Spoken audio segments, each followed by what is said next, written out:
Welcome to Building My Legacy podcast. This podcast is designed for leaders and entrepreneurs who want to leave a legacy and will provide strategies that focus upon key elements for legacy creation, determining your desired impact and its benefit, increasing your legacy's reach by engaging key stakeholders, planning, prioritizing, and executing.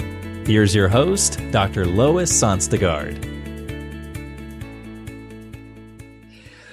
Welcome, everybody, to today's Building My Legacy podcast. I have with me today Stacy Idema. Idema, right? I pronounced that correctly. Yes, you did.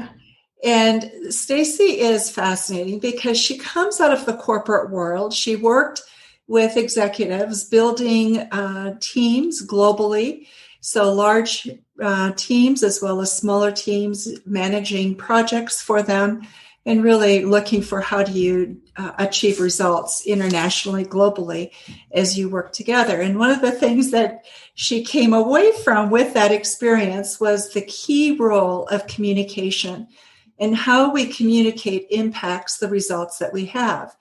And so based on her experience and working with these corporate teams, she has developed a lovely corporate coaching business for people looking at what's the impact of their communication. Are they getting the results that they want? Could they communicate more effectively? So, Stacy, with that, I'm going to let you share a little bit more with our audience about how you came to this and what and how you go about doing what you do. Well, thank you, Lois, for having me. I'm very grateful. So how did I come to this? As you mentioned, I spent many years in corporate, 26 years in corporate, working for companies as small as 40 employees all the way up to Fortune 4 companies. Consulted for many years in healthcare, mobile, financial services, various sectors of financial services. And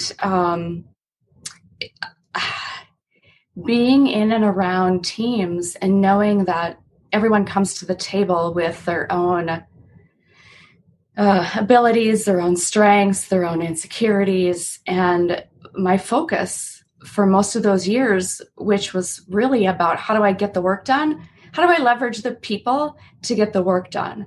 How do I help the leaders understand what the problems are? How do I help them motivate others? And then how do I pull everything together and move things forward? So after spending so many years doing that, when I stepped out of corporate, it just kind of came back to me. It was a place I'd love to be. The people were my biggest passion. Innovations were great. Doing what was the right thing to do to give people new products, services, tools, whatever it was fabulous. But the people connection was the most meaningful for me. And so going back to that world felt natural, if you will. So you talk about leveraging your strengths to communicate. Talk a little bit about that, if you would, please. Yeah, absolutely. So there are a lot of strength-based psychology tools out there, discs, strengths finders. There are also other strength-based approaches specific to character strengths. And I love to learn about what makes a human tick. So what truly motivates them day in and day out. It's one thing to go in and to have to perform in a job. It's one thing to have to go home and perform for your family. But it's another to say, this is who I am as a person. These are my strengths. And with that, how can I help somebody leverage those strengths to communicate in a way that feels natural, that's authentic, still gets the message across, and hopefully gets them either the answers that they're looking for, some more information to make a decision, or just to be able to process, what's going on in and around their world. So communication is a very personal thing. I think people don't like to think that they're poor communicators. It's do I have a result or don't I have a result is more how in the corporate world we look at that. So how do you find working with executives, with people in the corporate world in terms of beginning to approach that? And part of what I'm asking is growth is an individual thing. Mm-hmm. We never are perfect, never perfect enough. Right. And so we're always, as a human being, working towards something. But I think as we progress, we get to a point where we think we've eliminated weaknesses, and that's why we have our position. And so how is it that you work with people to really hone in on communication and looking at that?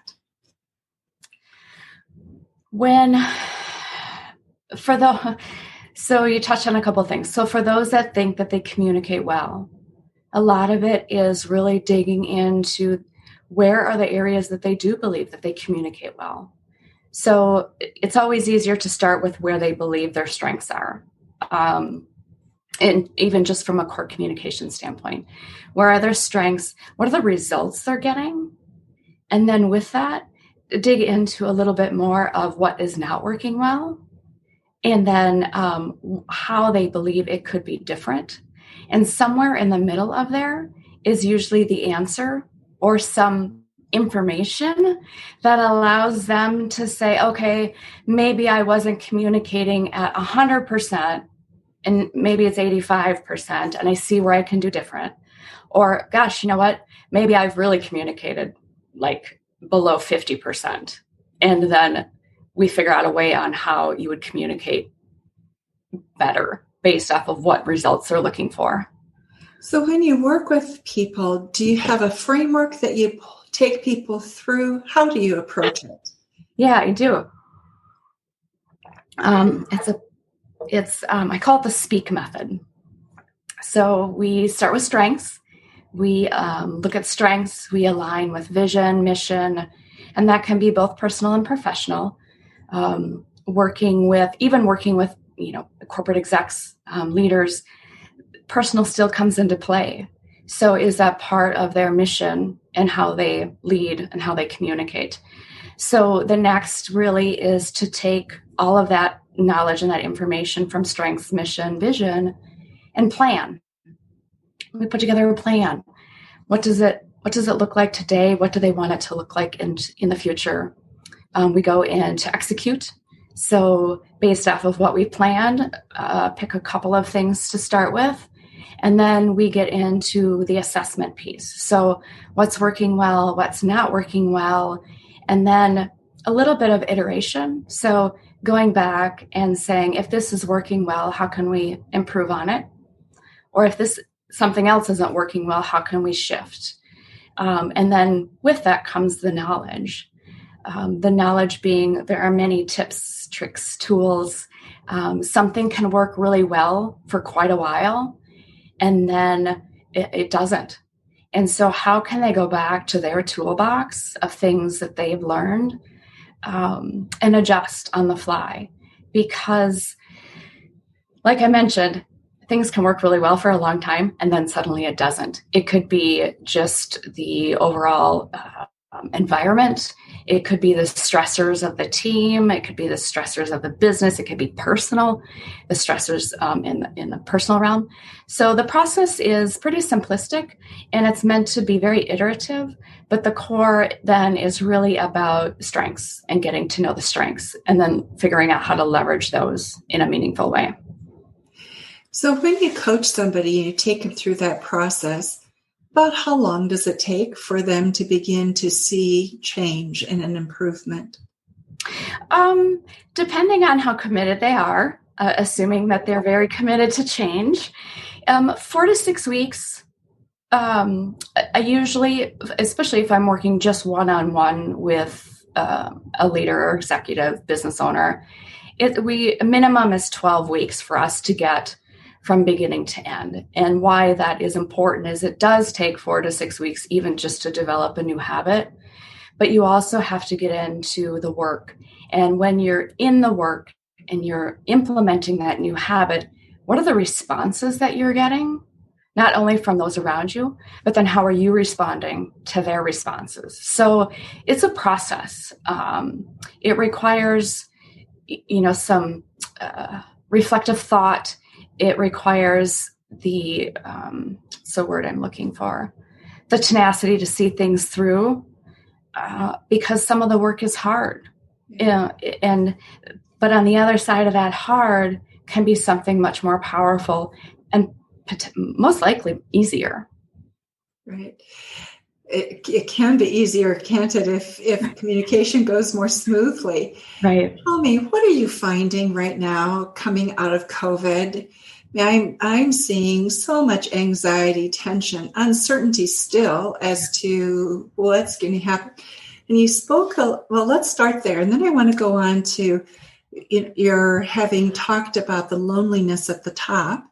And I think the leaders at the top are dealing with those same anxieties and are trying to figure out how to lead. And transparency takes on a different meaning for them right now.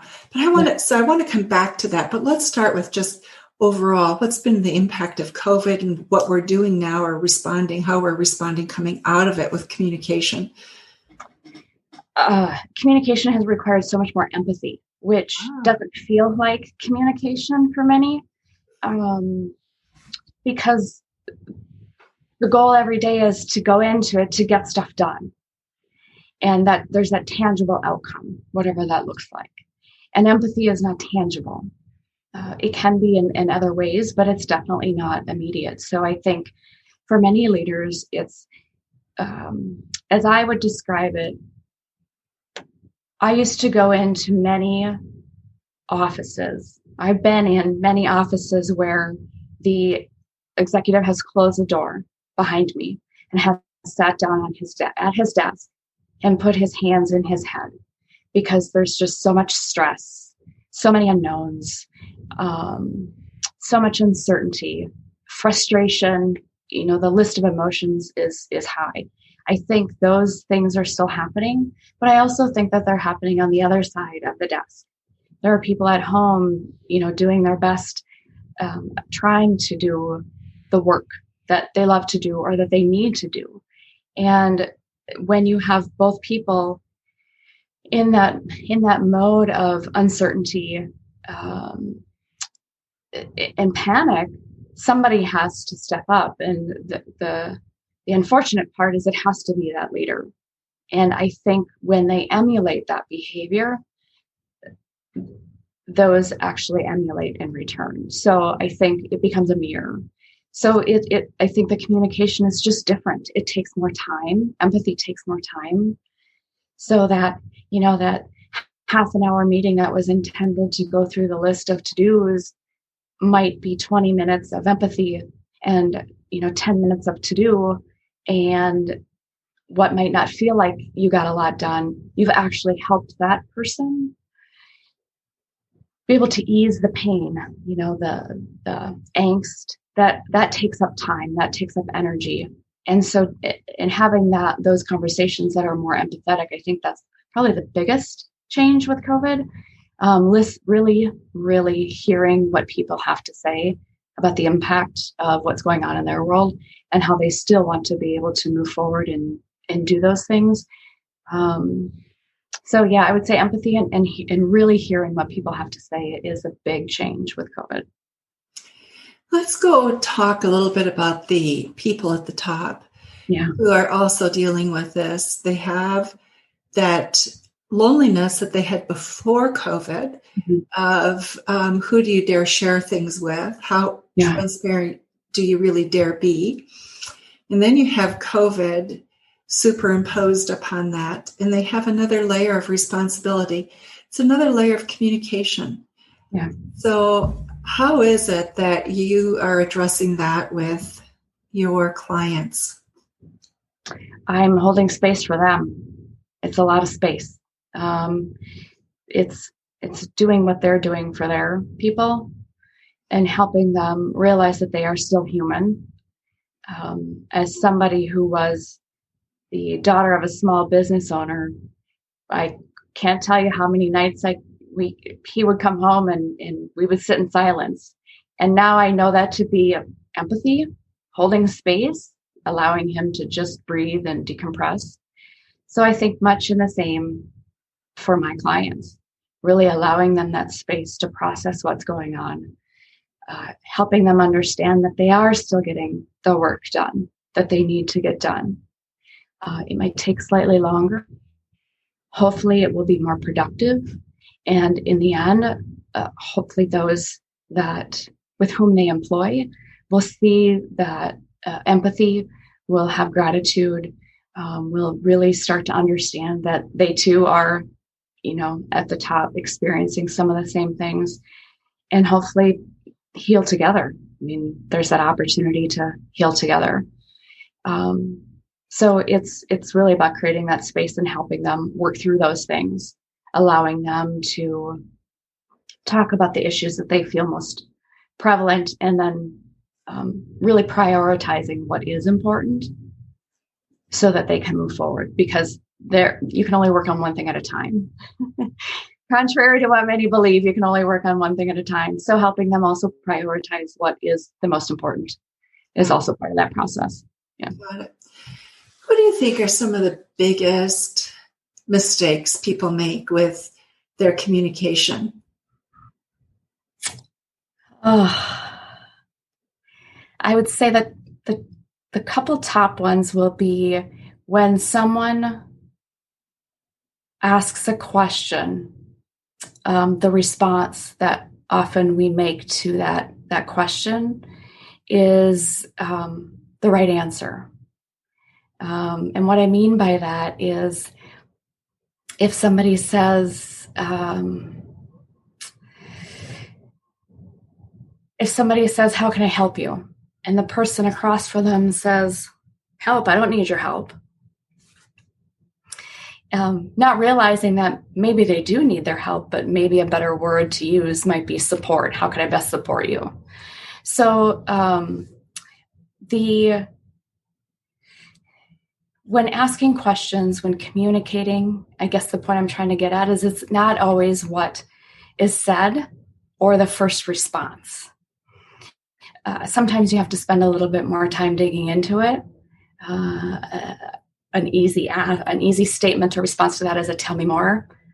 So if somebody says something and it doesn't make sense, or if you think you have the answer, you don't always have to have the answer. Yeah. Sometimes it is up to the other person to figure out what the answer is. So just simply responding, tell me more. So I think with that comes urgency, this urgent need to either answer a question or to get things done. And really it's about the process. So that's a big one. I would say the other is assuming that if you're being honest and direct, that you are communicating well. Oh.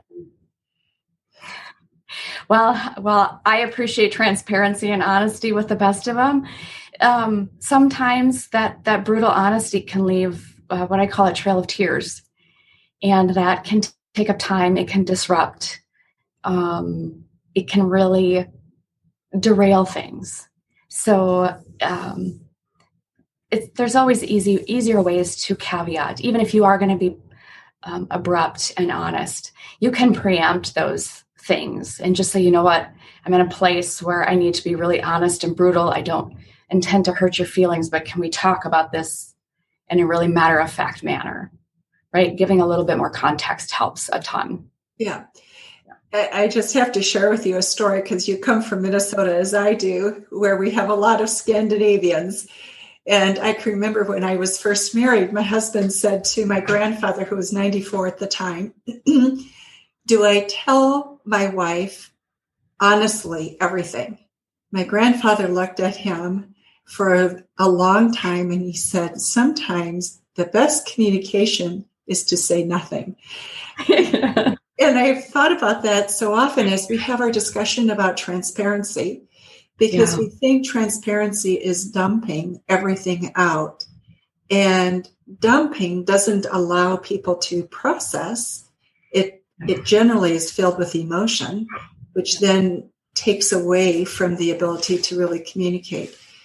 So how do you help people approach this so that they can be honest, they can tell the truth? Because part of moving a project forward is having that truth telling also. Yeah.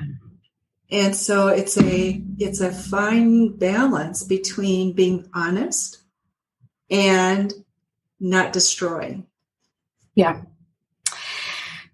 That, especially when you get others involved, usually requires a lot more individual conversation. So some of the techniques that I have used in working with teams has really been about understanding each person's perspective, and bridging that gap between each person's perspective. If you are dealing with just, say, a leader, the hard part is that you will never please everyone, no matter what, because you can't control how they respond, how they react. So with a leader, if it's about being transparent, you end up, at least for me in working with them, I end up going into it with the end in mind. So what's their overall objective? And then backing into that. What do they need to speak to? What's really important? What might cause the most questions? And from that, then formulating the message that is authentic, that feels like they're communicating in the most transparent way and honest way without dumping everything on the audience. So it kind of depends on how many people are involved in the beginning piece. Is it just an executive delivering to a broader audience, or is it a team delivering to an executive or a team delivering to a team? So there's a couple different approaches to take with that. So let me ask you, if you're a new leader, a new CEO, CFO, CMO, whatever, and you're stepping into this position and you're mindful that who you show up as is everything for your future, where would you tell them to begin with their communication? That's a great question. Where would I tell them to begin? I would say telling them to begin with what feels natural. What's the legacy that they want to leave behind? Do they want to know? Do they want to be the one that would go to bat for their team, yet when the team didn't show up, is willing to be honest with them at the same time? Do they want to be known as the go-getter? Do they want to be the one that's known as a little bit more behind the scenes? How do they want to show up? And then what do they believe that messaging to look like? And then thinking probably again with the end in mind, what's that legacy that they want to leave behind? And then putting together, I don't want to call it a plan, if you will, but just ideas on how they believe that messaging might start to look, because you can evolve. I think that's the hard part. People often forget when they go in, they think they have to start at X and through the rest of that path, stay at X. And they could, go back to M or go to A, or you are allowed to grow. You are allowed to evolve. You are allowed to show up differently, whether they believe it or not. You do. You're human. You evolve. You might have all that experience and all that knowledge, but you're never going to stop collecting that knowledge and that experience. Yeah. If we allow other people to evolve, then they'll allow us to evolve also, right? And I think we forget that there's a push and a pull. People respond in like to how we respond to them. And we do reap what we begin to create. You talk about legacy, and I think that as people move into a new position, I often hear people beginning to think about that. How do I want to be remembered? Yeah. What will I be leaving behind? And how will people be talking about me down the road? Will it be, wow, he was a battle axe, or she, right? Or she could really lay it out for everybody, or wow, they spoke with the heart, but they never got anything done. You also hear that aspect.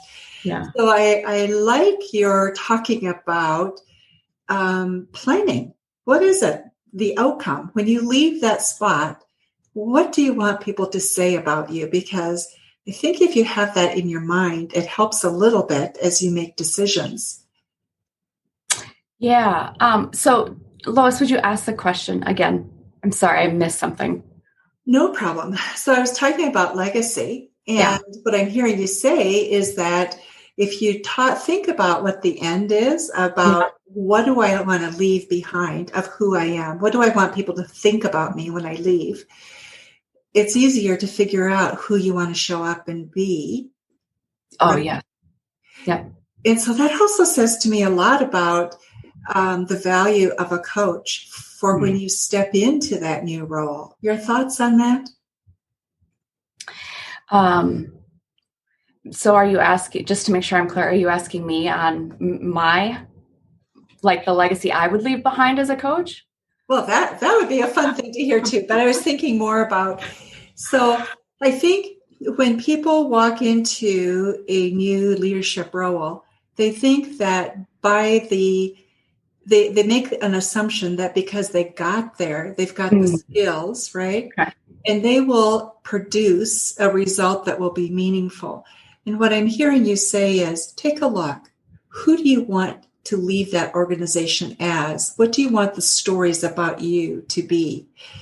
And so creating that, but I think for a lot of people, creating that without a coach is tough. Yeah. Am I right or wrong? Yeah, I think you're right. I mean, everybody needs somebody.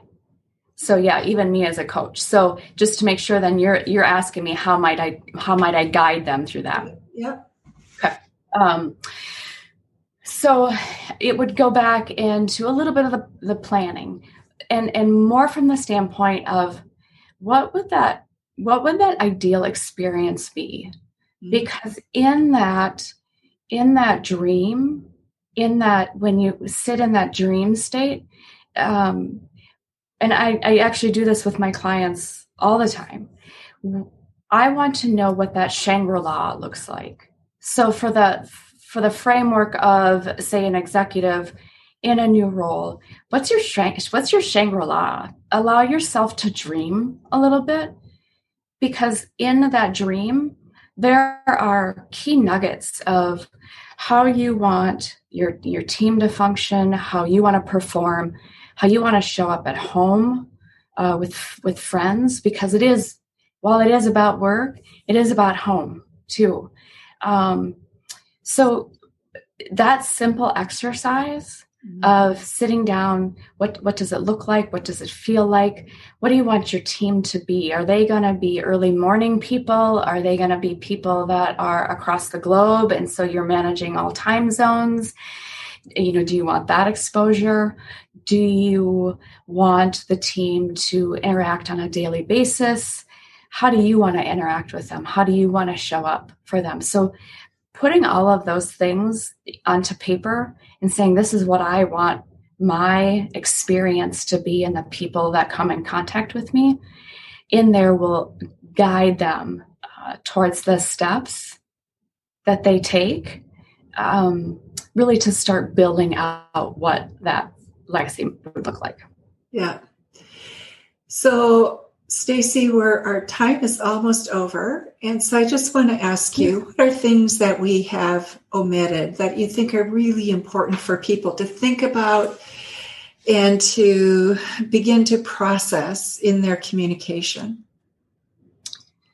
I think we touched on most. We talked about strengths. We talked about, doing the best that you can to show up authentically, remembering that communication is a process. It's not just the words that you speak. Holding space, having empathy. I think we covered off on quite a bit. So before we leave, if you don't mind answering, what would be the legacy you would like to leave? For me, it's really about experience. So whether I'm working one-on-one or whether I'm working with an executive and his team, for me, it's what is the experience I'm giving them? How am I helping them to be able to function in a way that feels productive, that feels authentic, that allows for transparency?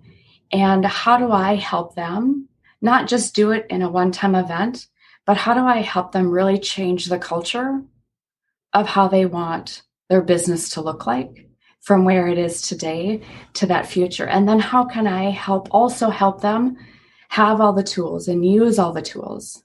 So it's really about empowering my clients to be able to have this all immersive experience, and then for them to be talking about me years later, right? And in whatever way they evolve, that they've been able to take what they've learned, pass it on to the others, and really be empowered to do great things, because we're all in it together. Isn't that the truth? It's when you can replicate it and pass it on to somebody else, that's when you know you've had success, right? Right. Stacy, you have been so wonderful. And for those of you who are listening, there are just a lot of coaches out there in the world right now, and many do not have good corporate experience. And so those of you who are in the corporate world or own a business, listen to this and think about Stacy, because she does come from that perspective and has a background that could be very useful to you. We will have information about Stacy in the show notes, so you can contact her. You're welcome to do that. If you have any difficulty or need help connecting with her, let us know. We'll be glad to help you. And on that note, Stacy, thank you for joining us today. And thank you all for listening to Building My Legacy podcast. Thank you, Lois. You've been listening to Building My Legacy podcast with Dr. Lois Sonstegard. To book your appointment with Dr. Sonstegard, visit www.buildtomorrow.com.